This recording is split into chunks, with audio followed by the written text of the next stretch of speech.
Muling inulan ng ilang bahagi ng Metro Manila. Nagresulta ito sa pagbaha at pagbagal ng daloy ng trapiko. Mula Pasig, Saksilay, si EJ Gomez. EJ.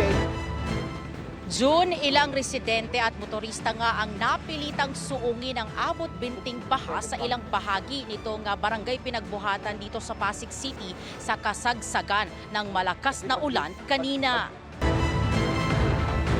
Kuha sa video ang ilang rider na nagtutulak ng kanilang motorsiklo sa gitna ng baha sa kahabaan ng Urbano Velasco Avenue sa barangay Pinagbuhatan sa Pasig City pasado alas 7 ng gabi.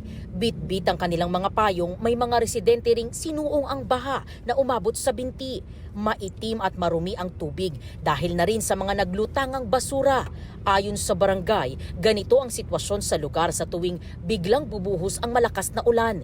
Hindi raw kasi kinakaya ng mga drainage sa lugar ang volume ng tubig mula sa biglaang buhos ng ulan. Papasok ng Pasig sa Meralco Avenue, traffic ang sumalubong sa mga motorista. Usad pagong naman ang mga sasakyan sa kahabaan ng C. Raimundo Avenue. Sobrang lakas ng ulan. Yung tubig po umabot po siguro hanggang binte. Hindi po makalabas ng mga estudyante.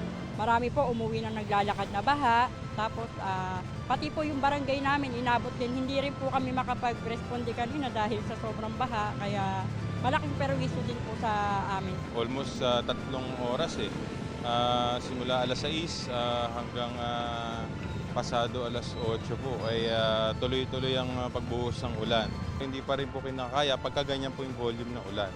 Kasi yung outfall po natin sa Acacia, maliit po yung dinadaluyan. So, Bilis nga humupa.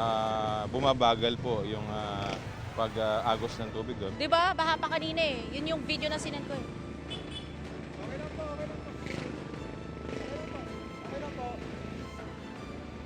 Ulan. Sa iba't ibang bahagi ng Metro Manila, mula kaninang pasado alas 2 ng hapon, malakas na ulan at hangin ang daramdaman ng mga commuter sa Quezon City. Sa EDSA, sumabay pa sa ulan ang mabigat na daloy ng trapiko. Pasado alas 5, bumuhos ulit ang malakas na pag-ulan. Naulit yan bago mag alas 7 ng gabi sa Ortigas. Pababa ng Ortigas flyover, matinding traffic ang sumalubong sa mga motorista.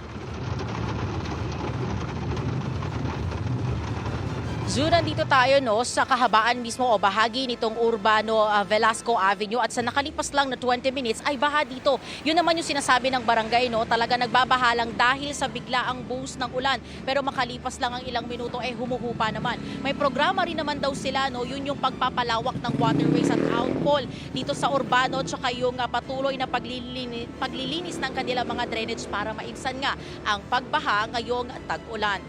Ako si EJ Gomez, ang inyong saksi.